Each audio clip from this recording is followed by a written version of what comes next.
Hey guys, Peter Doordash, Santiago back at you. So, been getting some emails from some subscribers and fellow Dashers, and one I got today was I don't know how to digest it yet. 'Cause I see there's good and bad, like many things with gig life, right? We talk about that. So DoorDash tests new things out in certain markets and call it beta testing, maybe. I don't know but companies do this. They test it out, see the reaction of things, see how it works, and maybe use it or don't use it. Good companies should do it. So kudos for DoorDash for trying things. I like that, actually. So what I'm seeing is, and we all know there's locations that have long wait times historically. So when we go to a place and, when we mark that we've arrived and then we say there's a wait, can't get help from somebody, food still being prepared, not prepared till I arrived, busy drive-through, busy store, all the things that we can say as why the food's not ready. So maybe DoorDash is, I look at it like maybe they are looking at that information and it's just slowly they're trying to tabulate it, because I got sent, and I'm going to put it somewhere here, or I'll show you on my phone. I got sent somebody, when you get into your Dasher app, you can see if there's news or anything like that, it'll tell you, it'll show you in the app, right? It'll be like notification bar. And then also you'll get emails from DoorDash about things that are going on, promos or whatever. So we know a couple of months ago, at least in my market, they changed the base pay model. Longer trips, you're supposed to get more. Shorter trips, they give you less. So my base pay went from $3 to $225. Didn't love it. But then we're also hearing that they're not, the example that they use for going so many miles and getting an extra amount of money, many people have proven that that's not all the way accurate. This thing that we're talking about today, though, is basically the example they used was the Chipotle merchant. As a lot of Chipotles, people don't like going, Dashers don't like going because of the long wait time. Chipotle in my market doesn't have an issue. There's been times I've unassigned, but most, 90% of the time, they're pretty good. But in particular markets, right, these Chipotles are slow. So DoorDash is getting a lot of orders that are being unassigned because people have to wait, or they're getting a lot of complaints from Dashers saying, I waited at this merchant long. Where's my extra $5 because I was there 30 minutes or whatever? So DoorDash is losing money. They're losing money if the customer doesn't get it. They're losing money that they can't maybe charge Chipotle for orders that aren't fulfilled. They're losing money if they have to pay us more money for waiting. So their solution is an offer that I'm going to show you guys, and some of you guys might have seen it. They're going to pay us per hour, a minimum per hour, if you complete this delivery. And it doesn't have mileage like we're used to. There isn't an offer screen with money. It literally says $10 an hour plus 100% of customer tips, which they shouldn't have to put that in there because we should get 100% of the tips. And I find that's it's weird. $10 an hour, that's low. So that's really low. So I have two questions for DoorDash, and I haven't been able to find it yet. $10 an hour, meaning if I wait 30 minutes, is that where the $5 comes into play? I get the 5, and then do I get base pay too? And then I get the tip? Or is it not base pay, which is how I read it, that's what it means. There's no base pay, it's just you're guaranteed $10 an hour plus a tip, I guess. So, but it doesn't tell you what the tip is, right? Like I know on most orders, if it says $6 and I'm on a $3 base pay, $3 tip at least, maybe more. With this one, is that $10? Is it figuring in with the tip? It's very confusing.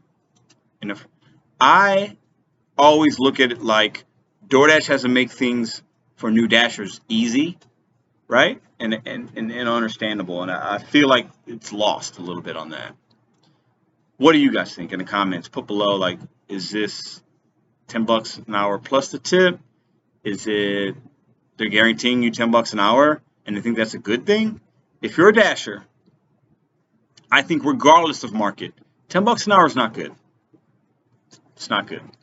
There are hours you're going to make that, but if you're averaging $10 an hour, it's not good. So that's really low to me. And even if I'm waiting at Chipotle for 30 minutes,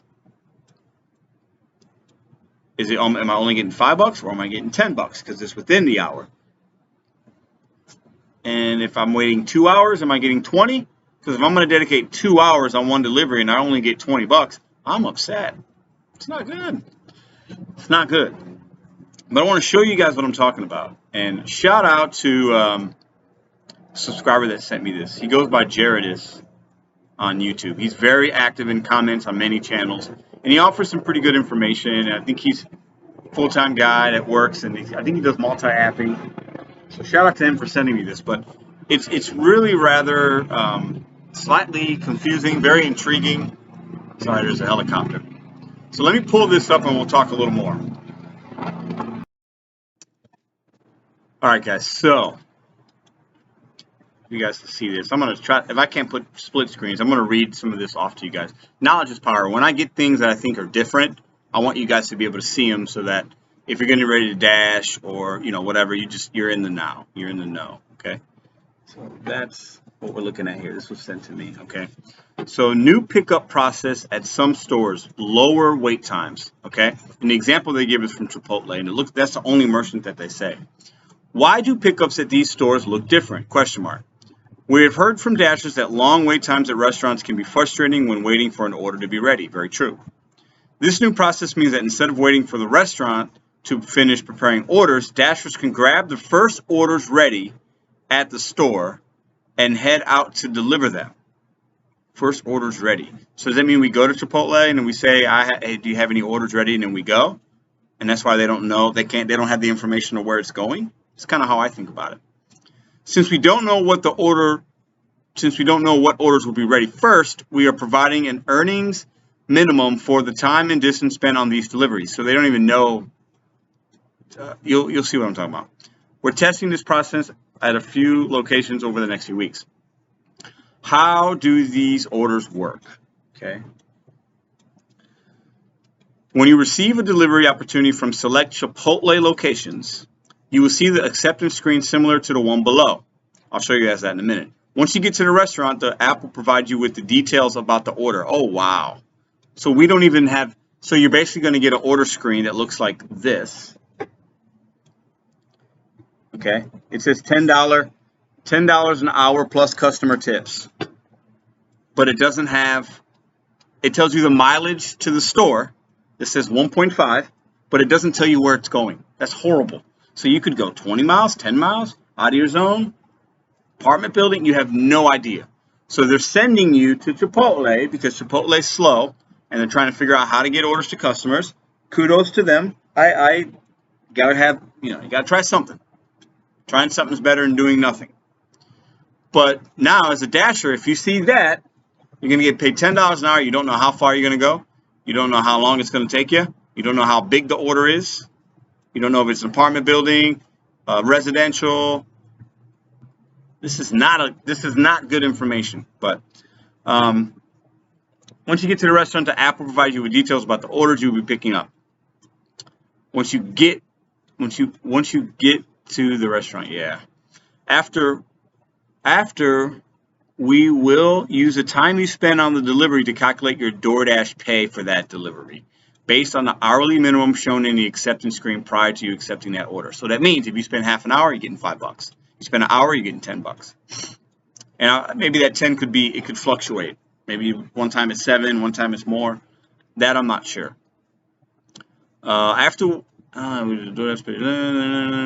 This time begins when you accept a delivery opportunity from any of these stores and ends once you tap on delivered after you drop the last item off with the customers.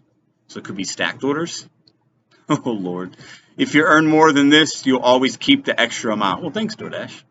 You will also still receive 100% of tips on the top of this amount. Thanks. But we don't know if there's tips. So we could be delivering to multiple customers that don't tip and make $10 an hour. Oh, that's not great. As an independent contractor, that's not great transparency, DoorDash. When your delivery is complete, your app will show you how much you made in earnings for this delivery. Wow! Including a breakdown of DoorDash pay and customer tips. So once again, we don't know what really we're going to make. It's a guess. And you're going to spend time. That's really bad. Who's taking these kind of orders on a Friday night? No way. No way. Okay, so question, frequently asked questions. Why don't I see estimated mileage or delivery pay before accepting these delivery opportunities? Question mark. Yeah, why don't we? These orders are assigned to Dashers on a first come, first served basis. Because of this, we don't know which orders will be ready first and are providing you with an earnings minimum instead. Will I still receive 100% of my tips? Yes, as always, Dashers will receive 100% of their tips on top of the Doordash earnings guarantee. Okay, blah, whatever, we should. What if I don't like these orders? Question mark. This is funny. As always, you are free to decline any order you are offered, including orders from this store, which is great. I like that. That's some good. They got a great point. We can do what we want, guys. This is my biggest hiccup when, let me give them credit. I like that they're trying something. $10 an hour, though, seems really low. We don't have enough information to, it's a lot of gambling. We don't even know the drop-off. As a Dasher, one of the great things about the app is we know the mileage, whereas other apps don't give us that. We know the mileage. We can zoom in. Apartment. Is it a business? Is it a house? And make decisions. This does not allow us to make a wise decision. And, I like how obviously we can pick and choose what we want, but I don't know, man. This is crazy. And it's not going to be everywhere, but look at that screen, guys. Chipotle, 1.5 miles from Chipotle, but it doesn't tell us where the drop-off is. It doesn't tell us how big the order is. $10 / an hour plus customer tips. We don't know. We know a lot of people don't tip. You'll earn at least this hourly amount for the time you spend on this delivery. Whew. Scary. I got one more thought. All right, and then shout out to Jaredis. He's the one that, a lot of you guys probably know his name. He's in a lot of the chats, like I said. So shout out to him for sending me this. He sent me other things. But when I saw this, I was like, wow, this is really different. And you got to remember, guys, Doordash is not a food delivery company. They are a software tech company that has relationships with merchants to deliver whatever. Okay? Like, I might be delivering, one day we might be delivering lounge chairs. All right, guys? It's happening. They want as many merchants as possible. Quantity over quality. They're getting a lot of orders being incomplete from Chipotle. So they're trying to figure out, how do we get Dashers to take more orders? Let's just give them less information, and the new ones won't know any better, and we'll say we're going to pay you $10 an hour, and they're going to be like, oh, that's $10 an hour. That's great. Oh, $10 an hour as a Dasher is not great, guys. After you do your taxes, and any job, if you're making $10 an hour, you're making $10. You don't say, oh, I'm only making $7 because taxes. So let's not talk about taxes. But gas costs. This order for $10 could go 10 miles. We've seen it. So if you're going 10 miles and you get 20 miles per gallon, and gallons, let's say it's $3 a gallon, okay, it's $1.50 in gas costs. You follow? So that order that was $10 is only netting you $8.50 for an hour's worth of work. That's trash. And on a Friday, I know DoorDash ain't going to pay me. If I wait 30 minutes, they're not going to pay me $10. I only waited 30 minutes. They're going to break it down. I get $5. And if I take $1.50 from that, it's $3.50. There's no tip. And we're never going to see those. So $3.50 for 30 minutes worth of work on a Friday night is not, I do not recommend that to anybody. And you OGs are going to know that. But if you're new, I don't recommend it. Now, know your market. These things are market specific. This isn't everywhere. I turned my Dash app on today to see if there was a notification, and there wasn't, because I haven't dashed in 6 days. There wasn't. But if it hits my market, now I know I'm probably not going to take that. Unless it's showing at 30 or 40 bucks an hour, I'm not going to take it. Okay? But what I don't like is when they send us offers, like a lot of Walmart ones, the Bailey Foundation ones, the charity ones, offers like this. I have to spend my time, we have to spend our time declining these offers, or making a 30-second decision, let's say, to decline or accept, and that stops me from getting another possible good offer that's out there. That's kind of how I look at it. That's why I wish I can just say, hey, don't send me offers from Walmart. Don't send me anything over 10 miles. I wish there was filters and parameters we could set as Dashers, so that, it would save everybody a lot of time. And then if DoorDash sees nobody wants to take orders over 10 miles, then you just don't make that option in certain markets. Or you let the customer know when they're ordering, if it's more than 10, you got to charge them more delivery fees. and then, you know, maybe it gets delivered by somebody. I don't know. Listen, appreciate you guys watching this video. This is an impromptu one. I don't do a lot of videos like this, but I'm not dashing right now because got the baby girl that arrived 6 days ago and taking care of the fam. But I want to give you guys content, and I can take 10 minutes out of my day here and there to give you guys information. Let me know in the comments, has this hit your market? What do you guys think about it? Maybe I missed something. Maybe I'm looking at it wrong. Maybe what I read you was wrong. I read you everything on there. I'm recording with the laptop, so it's new. I don't know if I can put screenshots up. I haven't figured it out yet, but it's coming. But let me know in the comments, what do you guys think about this? I only mentioned Chipotle. They didn't say any other merchants, so I don't know if it's going to be like Wendy's as well. Some Wingstops are long wait times. You know, we all have different ones in our market. In my market, Wendy's is long wait time. Steak and Shake, Sonic. Those are the ones, you know. But I worked in the food industry a long time, guys. And when certain legislations gets passed, and we know Doordash is like, and Grubhub are like suing San Francisco for the rights to cap fees, you know, they're going to start moving their business model to maybe even making us employees and trying to pay us an hourly wage. And some people want that. I think most don't. I don't want to be an employee. I don't want to make an hourly wage. I want to be able to set my own wage. I want to be able to do what I need to do, right? I think most of us fall into that. But they're going to be testing things out. They're going to be testing things out. And the hourly thing, it's a little scary for me. It caps what I can make. You follow me? It caps. Yeah, sometimes I only make 15 bucks an hour. Sometimes I make 40 or 50. But the average is way more than 10 bucks. And I don't want to make 10 bucks an hour. And I don't like to sit and wait. As a dasher, if I'm sitting somewhere and I'm waiting, and I know I'm on a minimum 10 bucks, yeah, it could be 20, but I'm gambling if there's a tip. Then I got to gamble on my gas usage and my mileage on my automobile. I got to gamble on what zone it's going to put me in. I got to gamble if I need to drive all the way back. I mean, too many gambles. We gamble enough.